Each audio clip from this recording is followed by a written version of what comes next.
They handcuffed my 78-year-old father. Two armed guards dragged him off the 2,300 acres with a private lake that I just inherited, just for walking to the fishing dock his grandfather built in 1923. Dad's lived here his whole life, taught half the neighborhood kids to fish on our private lake, never caused a single problem.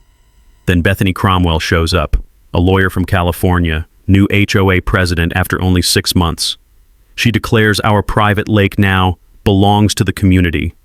She had a harmless old man arrested in front of everyone he's known for decades, all to seize property that existed 50 years before her HOA. I watched those cuffs snap on his shaking hands, heard the metal click echo across our quiet lake, and I knew they'd crossed the wrong family. Next morning, every single faucet in their neighborhood ran completely dry. What would you do if a power-hungry outsider tried stealing your inheritance? Where are you watching from? Drop your location and ultimate revenge idea below. Let me back up and tell you how we got here. My name's Jackson Ridge, I'm 45, and I just inherited the most beautiful piece of land in Virginia. 2,300 acres of rolling hills, pristine forest, and a crystal-clear 40-acre lake that's been in my family since Calvin Coolidge was president. My grandfather, Earl Ridge, bought this land in 1923 for $800 cash.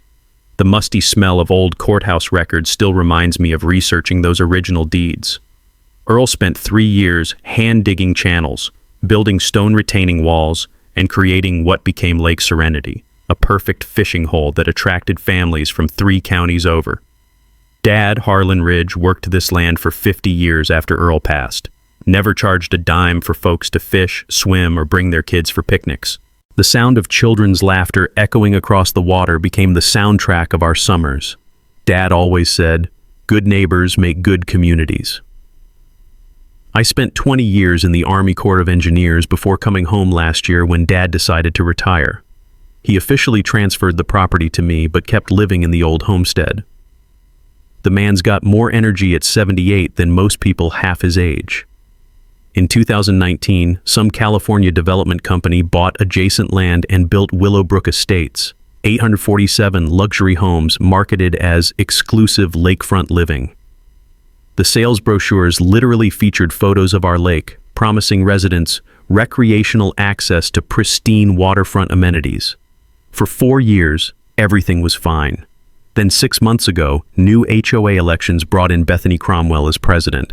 This woman's a real estate attorney who moved here from Orange County, drives a Tesla with custom LAYR1 plates, and apparently decided small-town Virginia needed some California-style property optimization. Bethany's first move? She showed up at our door with a stack of legal documents, her overpowering perfume mixing with the smell of fresh morning air. "Mr. Ridge," she said to Dad, all fake sweet voice, "I'm here to discuss our little access situation." Her solution? Pay the HOA $50,000 as a one-time community impact fee, plus $500 monthly maintenance contributions, or lose all lake access forever. She claimed some obscure county ordinance about public waterway rights gave her legal standing. Dad politely explained that our property predated their development by almost a century, and maybe we could work something out that didn't involve extortion. Bethany's mask slipped. "Sir, I don't think you understand modern property law. Times have changed. Perhaps it's time for you to change with them." The crunch of gravel under her designer heels as she walked back to her Tesla sounded like a threat. 2 days later, she escalated. County inspector showed up citing anonymous complaints about potential environmental hazards. Found nothing, of course, but the harassment had begun. Dad started having chest pains that week. "Stress," the doctor said. This woman was literally making my father sick with her legal terrorism. The final straw came 3 weeks ago at the HOA meeting. Dad attended hoping reasonable discussion might resolve things. Instead, Bethany publicly humiliated him in front of 200 neighbors. "Mr. Ridge is hoarding community resources," she announced. "Elderly residents who can't adapt to changing community standards might be happier in assisted living facilities. We need to think about what's best for families with children." The room went silent. She'd just told a 78-year-old pillar of the community to go die in a nursing home, in front of people who'd known Dad their entire lives. The taste of bile rose in my throat as I watched Dad's face crumble. But Bethany wasn't done. "The Ridge property poses ongoing liability risks. We're exploring all legal options to protect our community from environmental and safety hazards. That night, Dad couldn't sleep. I found him sitting on the dock at 3 a.m., staring at water his grandfather had created with his bare hands. "She's going to take it all, isn't she, son?" That's when I realized this wasn't about neighborly disputes anymore. Bethany Cromwell had declared war on my family, and she had no idea what she was messing with.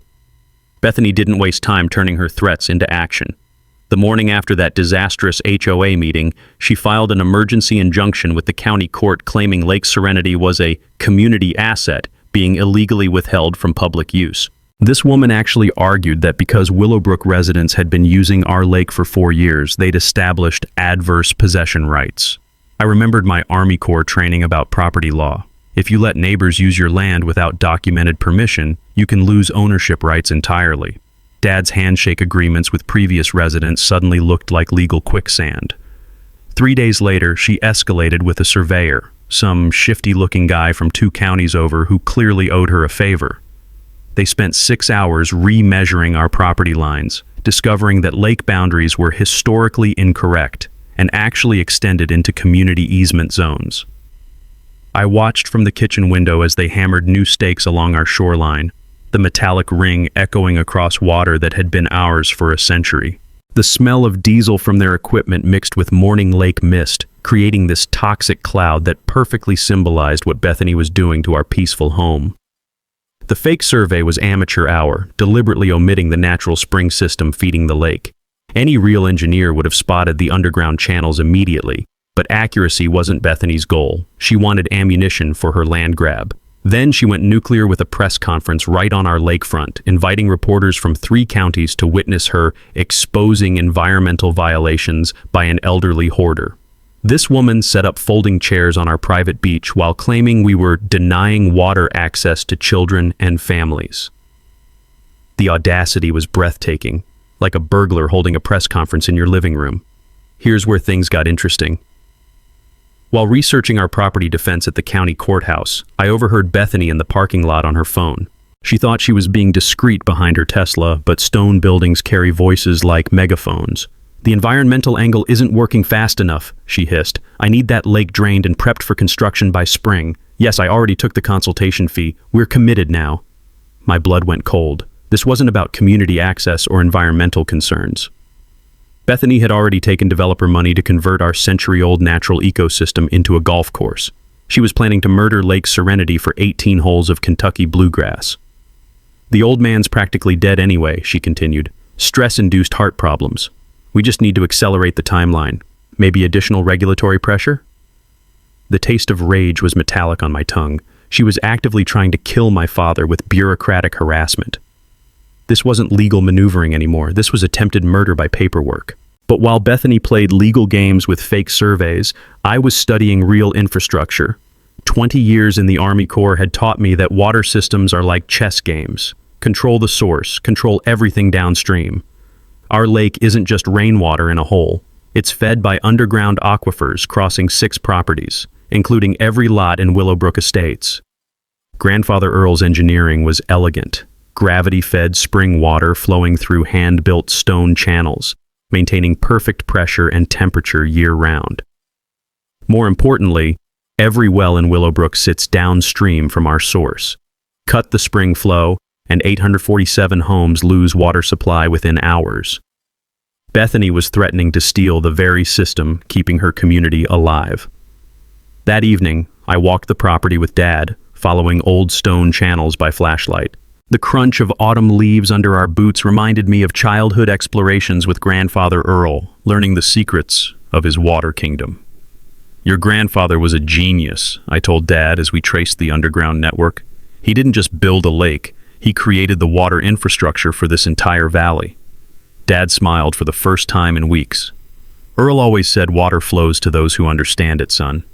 Maybe it's time Bethany learned that lesson."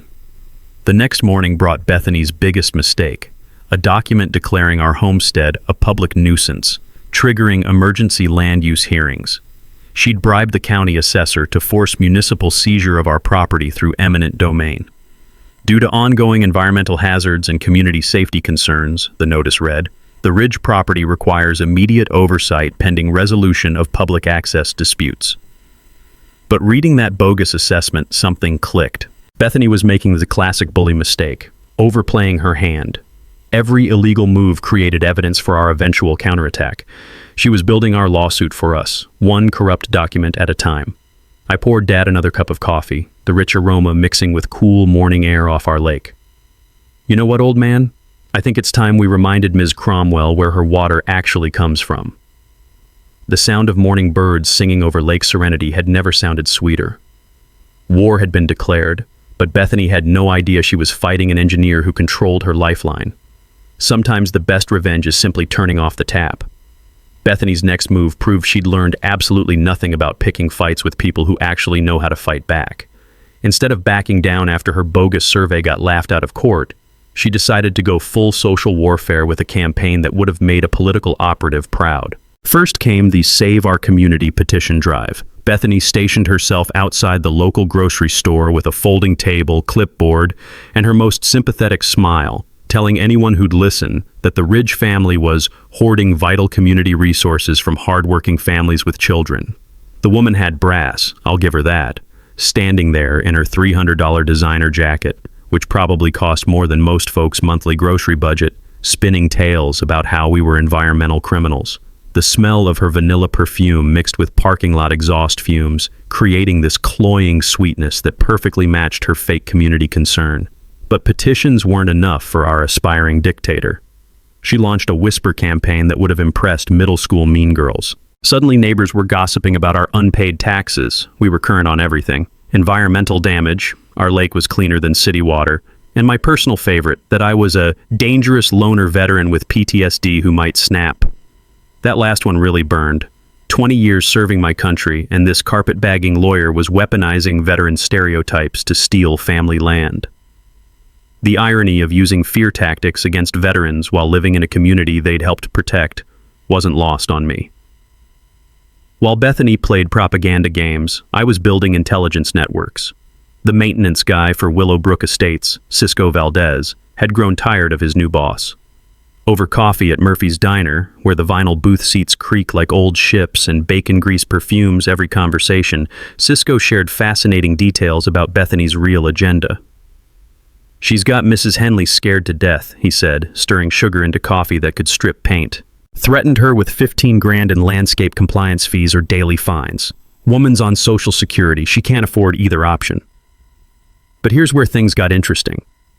Cisco mentioned that several residents who'd questioned Bethany's tactics had received sudden special assessment notices for bogus violations. Peeling paint, mailbox height infractions, even non-compliant garden gnomes. You can't make this stuff up. She was weaponizing HOA bylaws like a medieval torture device. Then Cisco dropped the real bombshell. Her mortgage company's the same outfit pushing this golf course deal. Been asking weird questions about property values if the lake disappeared. My Army Corps training kicked in. I'd seen these schemes in environmental impact studies. Developers use HOA pressure to force acquisitions they couldn't achieve legally. Bethany wasn't just stealing our lake. She was running a protection racket with a law degree. The next week brought her masterpiece, an emergency city council meeting about our ongoing threat to community safety. I showed up with 3 fellow veterans who'd heard about her smear campaign. Nothing says dangerous loner like having your squad watch your 6. Watching Bethany's presentation was like witnessing a masterclass in manipulation. Charts, graphs, carefully edited photos, making our homestead look like Chernobyl. Her PowerPoint featured ominous red arrows pointing to our dock, pump house, even Dad's fishing chair, each labeled a potential community hazard. "The Ridge family's refusal to modernize poses ongoing risks," she announced with courtroom confidence. "We're simply asking for reasonable compliance with community welfare standards." But here's where Bethany's arrogance created her first real mistake. While she'd been busy playing politics, the County Water Authority had quietly launched their own investigation. Turns out someone had been filing detailed reports about her environmental fraud claims. Someone who understood federal regulations about false agency reports. Someone who'd spent decades documenting water system compliance.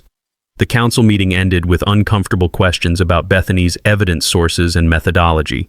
Her presentation was too polished, too rehearsed, like a sales pitch rather than genuine community concern. Walking to my truck afterward, several Willowbrook residents approached quietly.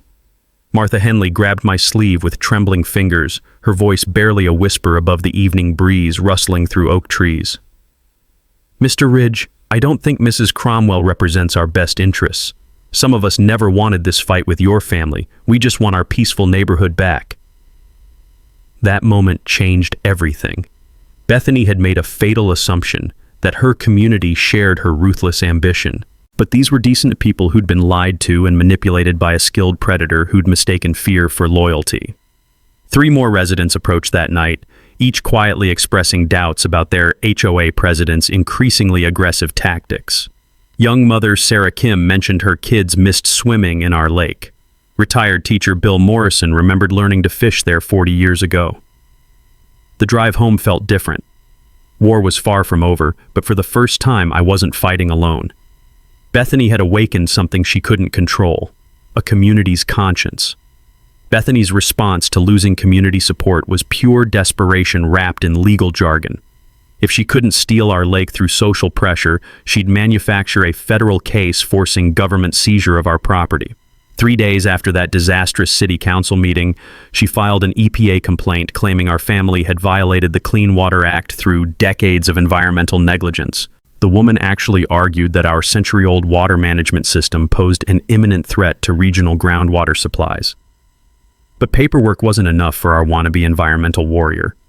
She orchestrated a full media spectacle with fake evidence that would have impressed Hollywood prop masters. I watched from our kitchen window as she directed her environmental consultant, some guy who looked more like he sold extended car warranties than analyzed water samples, to dump motor oil near our lake's edge. The smell of petroleum mixing with morning mist created this nauseating cocktail. Not because of the odor, but because I was watching someone deliberately poison the environment they claimed to protect. If irony could kill, Bethany would have been DOA. 20 minutes after the oil dumping, Channel 7 News arrived with suspiciously perfect timing. Bethany stood there in her power suit, pointing dramatically at the evidence while cameras rolled. "This is exactly the environmental negligence threatening our community," she announced with Oscar-worthy fake concern. That evening's headline made my blood boil. "Local family's environmental negligence threatens community water supply." They showed footage of the oil slick, Bethany's crocodile tears about children's safety, and zero investigation into where that oil actually originated. But here's the advantage of fighting someone when you've spent 20 years in the Army Corps. We document everything. While Bethany performed for cameras, I was photographing her environmental consultant from my bedroom window with military-grade optics, license plates, timestamps, even the quick lube receipt sticking out of his pocket like a confession letter. Within 48 hours, I'd called Dr. Rebecca Martinez, a water quality expert who'd testified before Congress. While news crews filmed, she took independent samples from our lake, her professional equipment making Bethany's consultant's dollar store test kit look like a children's chemistry set. Dr. Martinez's results made Bethany's fraud spectacularly obvious. Lake Serenity had the cleanest water in the county, cleaner than municipal supplies, with trace mineral content indicating natural spring sources. The oil? Fresh 10W30 that hadn't even weathered, clearly dumped hours before discovery. The smoking gun came from invoices Cisco had photographed in Bethany's Tesla. Her environmental consultant was actually her lawn service contractor, paid $500 cash to dump oil and play scientist for cameras. Environmental fraud carries 5-year federal prison sentences, apparently not covered in Bethany's law school curriculum. Local news retracted their story after Dr. Martinez went public about planted evidence. Watching Bethany's face during that follow-up interview was better than Christmas morning. The woman looked like she'd swallowed a live hornet, stammering about possible contamination from unknown sources, while cameras captured obvious lies. Meanwhile, the community was finally awakening to their elected monster. Martha Henley organized an informal meeting at the community center to discuss concerns about current HOA leadership.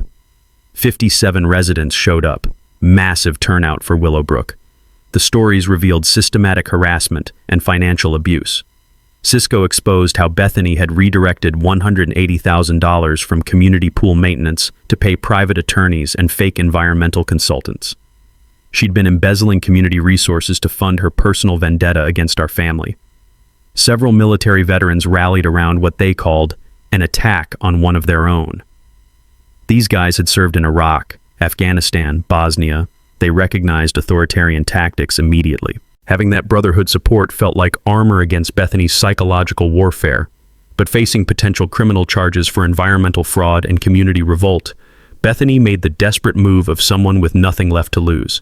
She filed a restraining order against Dad, claiming he'd made threatening gestures during a chance post office encounter. The accusation was laughable. Dad had simply nodded politely like he did with every neighbor. But it achieved her real goal, painting a 78-year-old man as a dangerous threat requiring legal protection. The court hearing was scheduled for Monday. If granted, the restraining order would legally ban Dad from half the county, including his own property's lakefront access. Bethany was attempting to exile him from land his grandfather had purchased with cash a century ago. That night, Dad and I sat on our dock watching sunset paint the lake in gold and crimson. Peaceful water sounds contrasted sharply with the legal chaos surrounding us. "She's scared now," Dad observed quietly, casting his evening fishing line. "Desperate people do desperate things. Your grandfather always said cornered rattlesnakes strike wildest." He was right. Every escalation revealed Bethany's growing panic as schemes collapsed around her. But cornered predators are the most dangerous kind, and I suspected her next move would be her most vicious yet.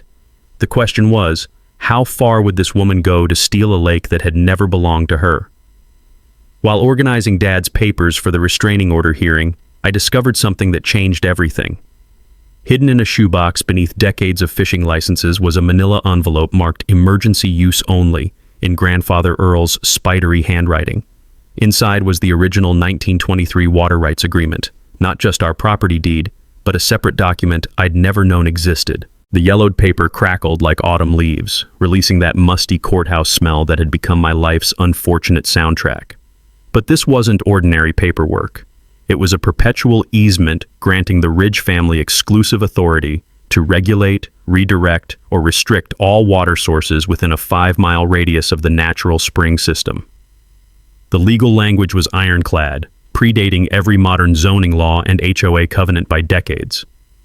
Grandfather Earl's handwritten note was clipped to the document. "In case someone tries to steal what we built, the master valve is behind the lightning split oak, 30 paces from the stone bridge. Emergency use only.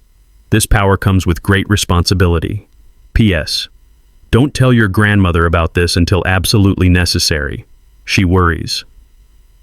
Even in a crisis, the old man was protecting family peace. Some things never change. I called Dad immediately. "Did you know about this valve system?" His chuckle crackled through the phone. "Your grandfather was thorough, son. He figured someday somebody might try taking what we created. That agreement gives us legal control over every drop of water feeding this valley." The implications were staggering. Every well in Willowbrook Estates, every home in 3 surrounding developments, every business in the county, they all depended on groundwater flowing through aquifers originating on our property. We didn't just own Lake Serenity, we controlled the entire regional water supply. But here's where things got really interesting. A quick record search revealed Bethany had personally guaranteed the HOA's legal fees through her private law practice. If she lost, her personal assets faced massive liability claims. She wasn't fighting for community control, she was fighting to avoid personal bankruptcy. The country club developers had already paid her $200,000 in consultation fees for delivering lake property. She'd spent money she couldn't return, committed to a deal she couldn't escape. Every escalation wasn't just desperation. It was financial suicide prevention. That afternoon, I hiked to the lightning split oak, counting 30 paces from the old stone bridge. Behind the massive trunk, hidden by decades of undergrowth, was a hand-built stone chamber containing the original master valve system. The engineering was breathtaking. Earl had created a gravity-fed control system that could redirect the entire aquifer away from downstream properties with one iron wheel turn. A century-old mechanism that controlled thousands of people's fate, hidden in our backyard like some fairy tale magic. I tested the valve carefully, feeling decades of rust give way to smooth metal. It turned easily, and within minutes water levels changed in stone channels feeding toward Willowbrook. This wasn't just legal rights, we had physical control over their lifeline. But with that power came uncomfortable realization. Using this valve meant innocent families would suffer for their HOA president's crimes. Kids, elderly residents, people who'd never wanted this fight, they'd all pay for Bethany's greed. The responsibility felt like carrying a live grenade. This wasn't about revenge anymore. It was about justice, community, and the difference between fighting monsters and becoming one. Walking back, Dad met me at the kitchen door. "Found it, didn't you?" I nodded, still processing what we controlled. "Your grandfather used to say real power isn't what you can do. It's knowing when not to do it," Dad said quietly. But sometimes evil needs consequences. That's what separates justice from revenge. He was right. Bethany had declared war, but we held the ultimate trump card. The question wasn't whether we'd play it. It was how to use it without destroying innocent lives in the process. That night, I couldn't sleep. The weight of controlling an entire community's water supply kept me staring at ceiling cracks while the old house creaked around us like a ship in harbor. By dawn, I'd made my decision. If we were going to use this power, we'd do it right. No innocent casualties, maximum impact on the guilty, and ironclad legal protection. First Light found me installing trail cameras around the valve system, the morning dew soaking through my boots as I positioned each device for perfect coverage. 20 years of military planning had taught me that preparation beats improvisation every time. If Bethany somehow discovered our trump card, I wanted video evidence of any sabotage attempts. The coffee at Murphy's Diner tasted like burnt motor oil, but it was strong enough to keep me alert while civil rights attorney Marcus Webb spread our documents across the sticky Formica table. Marcus specialized in destroying corrupt HOA boards, and his eyes gleamed like a hunter spotting fresh tracks when I described our situation. Water rights easements from the 1920s are basically constitutional law, he explained, tapping our yellowed documents with nicotine-stained fingers. Modern HOA covenants can't override them. Plus, if she's embezzling community funds and filing false government reports, we're looking at federal racketeering charges. Most people don't realize that HOA board members lose personal liability protection the moment they commit fraud. Corporate shields dissolve faster than sugar in sweet tea when you abuse your position for personal gain. While Marcus prepared legal artillery, I focused on community intelligence gathering. Cisco had become our inside man, documenting every illegal fee and threat Bethany made to residents. His maintenance rounds provided perfect cover for photographing bogus violation notices and recording intimidation tactics. The man had turned his tool belt into a spy kit that would have impressed James Bond. Martha Henley organized coffee mornings where neighbors could share HOA horror stories without fear of retaliation. The stories that emerged made my blood pressure spike higher than Dad's when the doctor mentioned exercise restrictions. Bethany had threatened foreclosure on 3 elderly residents who questioned her authority. She'd imposed thousands in bogus fines for violations like non-compliance mailbox height and excessive bird feeding. One family faced daily penalties because their 7-year-old's chalk drawings were deemed inappropriate sidewalk decorations. The woman was literally fining families for children being children. Dr. Rebecca Martinez, the environmental scientist who'd exposed Bethany's oil dumping fraud, agreed to conduct a comprehensive water quality study. Her report would prove that Ridge family stewardship had created an environmental treasure, not the hazard Bethany claimed. The smell of chemical testing solutions and the hum of electronic equipment filled our lakeside air as Rebecca documented decades of successful conservation. Technical preparation was straightforward but crucial. I tested the master valve system repeatedly, the ancient iron wheel grinding like old bones but turning smoothly once warmed up. Earl's engineering was brilliant. Separate channels fed emergency services through independent aquifer taps that bypassed our control system. The man had built humanitarian protections into his water kingdom. Planning the public demonstration required surgical precision. I wanted maximum visual impact, Bethany's sprinklers dying on camera while she spoke, but immediate restoration to prove we weren't vindictive, education, not punishment of innocent residents. I rented the community center for an open discussion about lake access and community cooperation. The irony tasted sweeter than Dad's homemade apple pie, using HOA facilities to destroy their president's illegal schemes. Every Willowbrook resident would be invited, along with county officials, environmental groups, and local media. Marcus suggested timing our water demonstration for the exact moment Bethany would present her final solution for the Ridge family problem.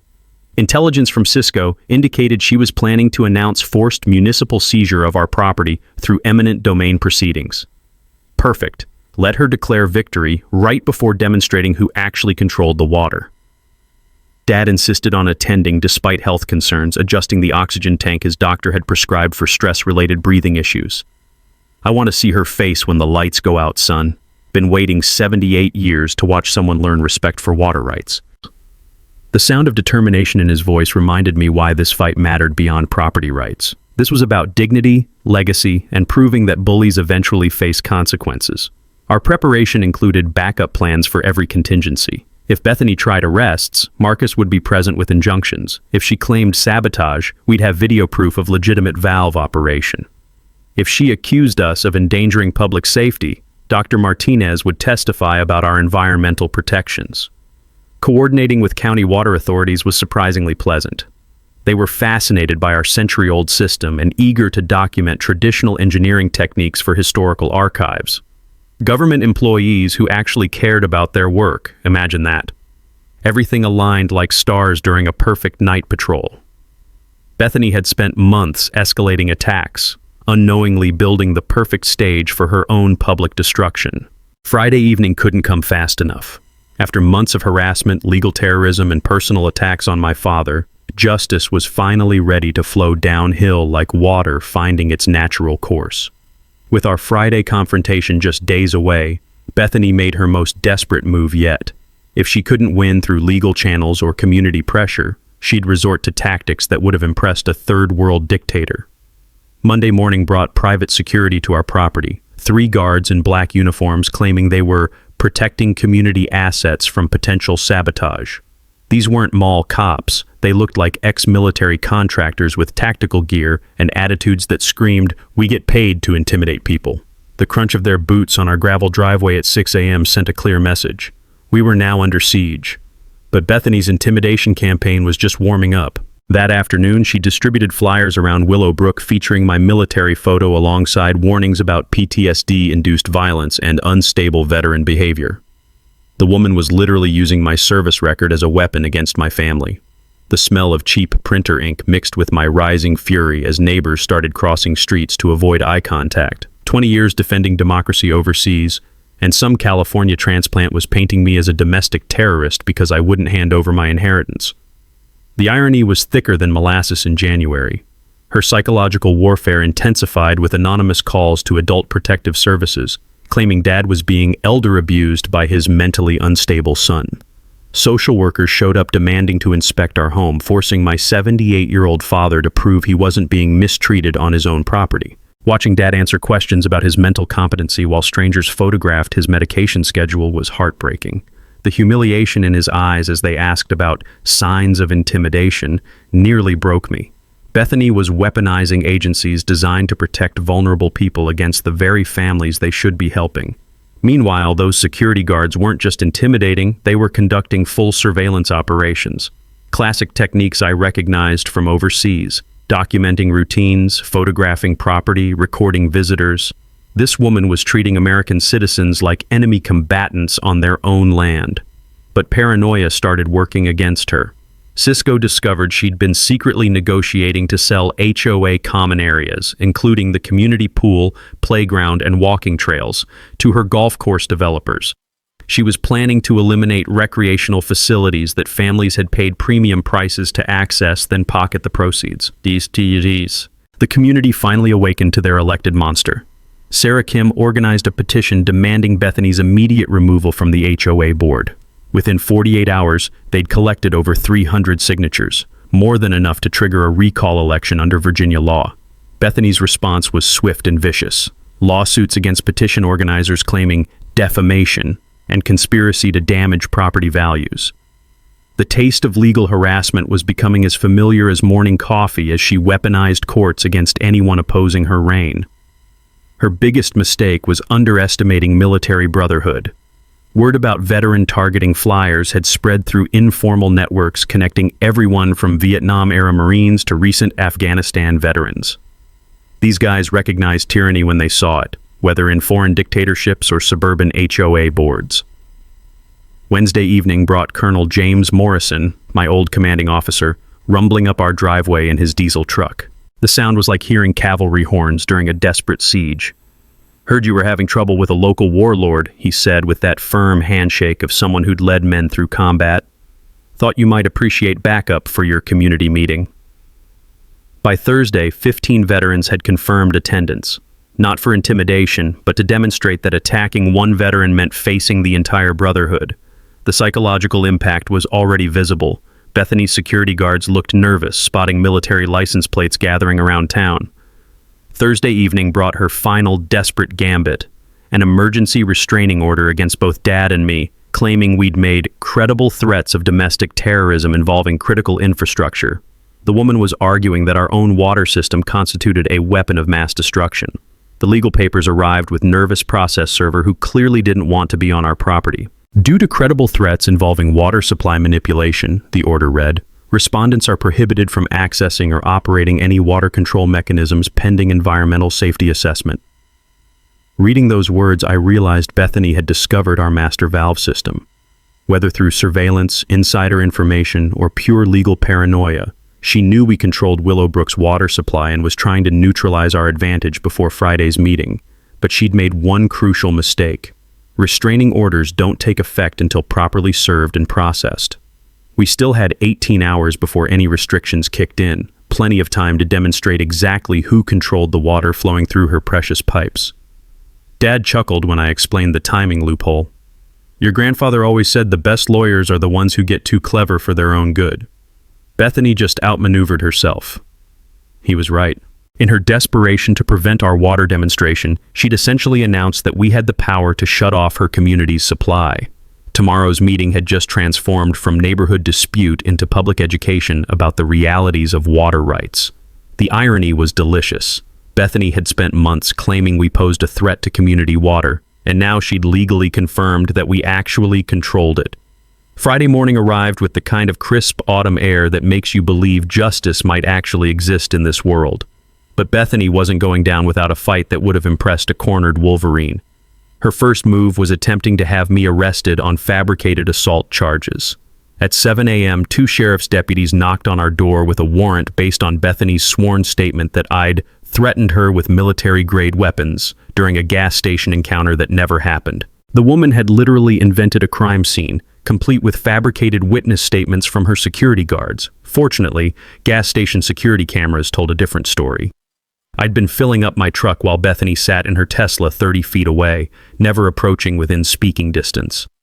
The deputies left with apologies and what looked like serious doubts about their complainant's credibility. Nothing quite like video evidence to expose a pathological liar. But false arrest was just her opening salvo. By noon, she'd escalated to what could only be described as community-wide extortion.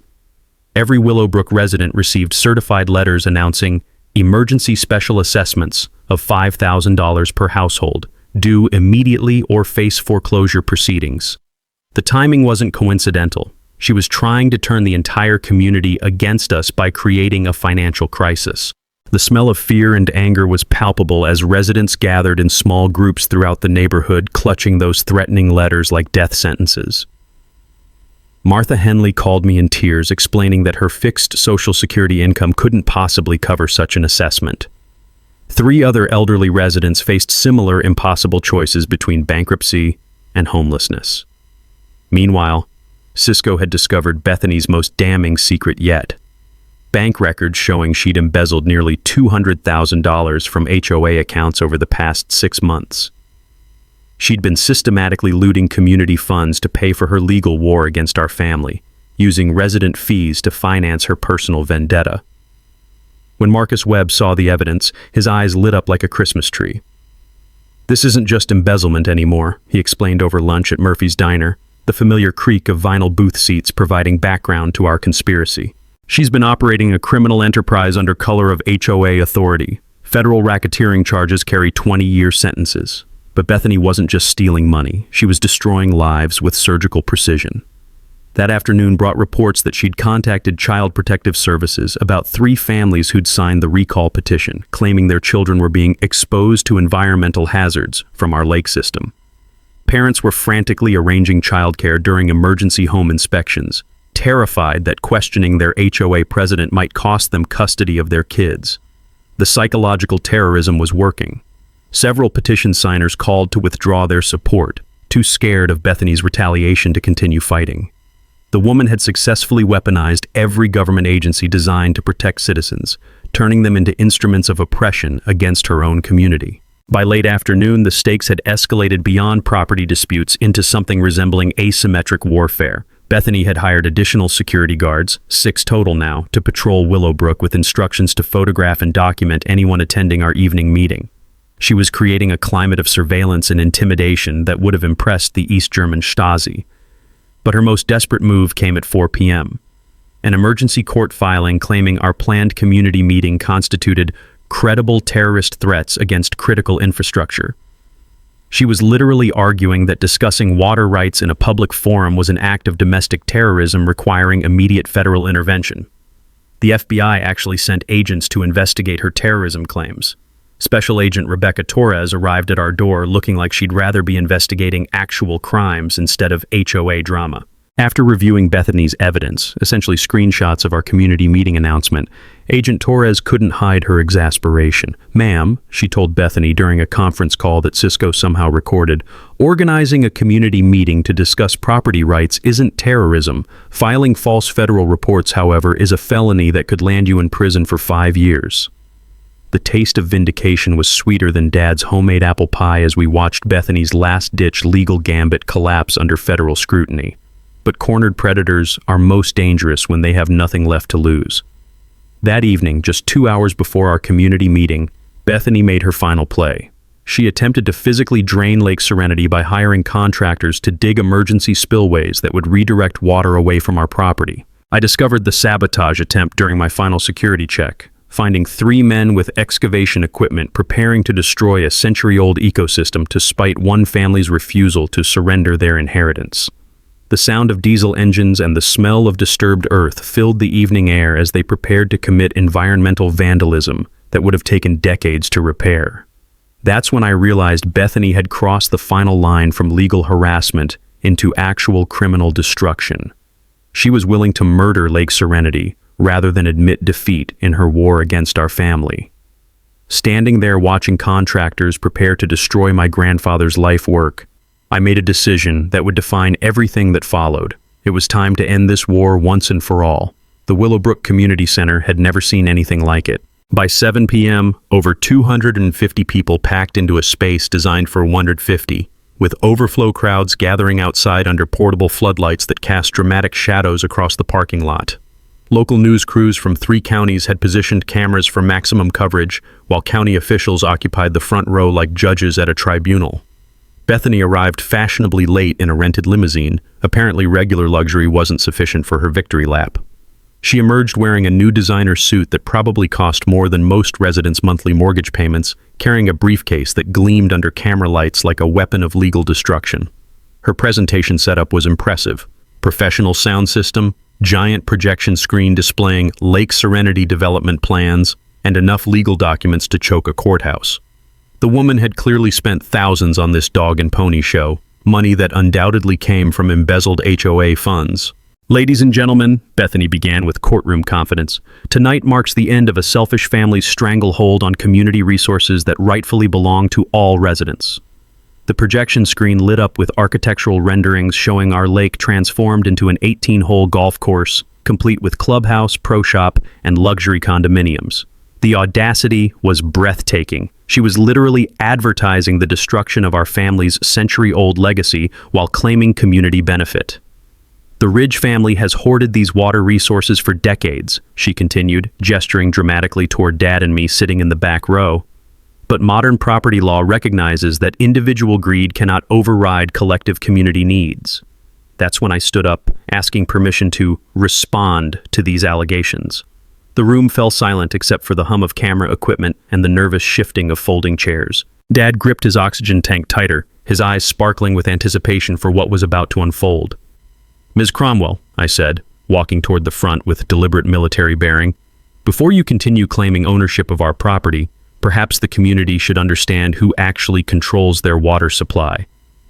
I produced the original 1923 easement documents, handing them to County Attorney Michael Peterson for authentication. The rustle of ancient paper seemed amplified in the suddenly quiet room as he examined Grandfather Earl's ironclad water rights agreement. "These documents appear authentic and binding," Peterson announced to the crowd. "The Ridge family holds permanent, irrevocable control over all water sources within a 5-mile radius of their natural spring system." Gasps echoed through the community center as residents realized the implications. Every faucet, every toilet, every sprinkler system in Willowbrook depended entirely on water flowing through our property. Bethany's face went pale as she understood her legal position had just evaporated like morning mist. "But let me demonstrate exactly what this means," I continued, pulling out my phone to call Cisco, who was positioned at the master valve system. "Ms. Cromwell has spent months claiming we pose a threat to community water. Perhaps it's time to show everyone who really controls that threat." The sound of the ancient valve wheel turning carried across the phone speaker, amplified through the community center's sound system. Within minutes, residents throughout the room started receiving text messages and phone calls from neighbors reporting complete loss of water pressure. Through the community center's large windows, we could see Bethany's sprinkler system, visible across the parking lot, beginning to sputter and die. Jets of water became weak streams, then nothing but air and dust clouds across her manicured lawn. The visual impact was devastating, like watching her authority literally dry up in real time. "This is what happens," I announced to the stunned crowd, "when someone tries to steal water rights from people who actually control the source." But I immediately called Cisco back, restoring full water pressure within 30 seconds. And this is what happens when water rights are respected and used responsibly. The psychological impact was complete. Every person in that room understood that Bethany had been trying to steal something she could never actually control, while the Ridge family had been protecting a resource they'd managed sustainably for a century. That's when Dad struggled to his feet, oxygen tank wheeling beside him, to deliver what would become the most quoted line of the entire saga. "Ms. Cromwell," he said in a voice that carried 7 decades of authority, "you just learned something my grandfather taught me. You can't steal water from people who control the well." The crowd erupted in applause and cheers that seemed to shake the building's foundation. Camera flashes lit up the room like lightning as reporters captured the moment a 78-year-old man delivered the knockout blow to a corrupt HOA tyrant. But the evening's drama wasn't finished. FBI agents entered the community center with arrest warrants for Bethany, charges including fraud, embezzlement, filing false federal reports, and civil rights violations. The woman who'd terrorized an entire community for months was led away in handcuffs while cameras rolled and residents cheered like they'd just been liberated from occupation. 6 months later, Bethany Cromwell was sentenced to 3 years in federal prison plus $500,000 in restitution to the Willowbrook community. The judge's comments during sentencing perfectly captured what she'd become. A predator who used legal knowledge to terrorize innocent families while enriching herself through systematic theft and abuse of power. The HOA financial recovery was swift and decisive. Residents received full refunds of illegal fees totaling $180,000, money that had been hidden in Bethany's personal accounts and investment funds. The community pool was renovated with embezzled funds, the playground received new equipment, and walking trails were expanded using settlement money from Bethany's seized assets. More importantly, Willowbrook implemented new oversight rules preventing future abuse. The reformed HOA board includes diverse representation from all neighborhoods, with mandatory financial transparency and resident approval required for any legal expenditures over $1,000.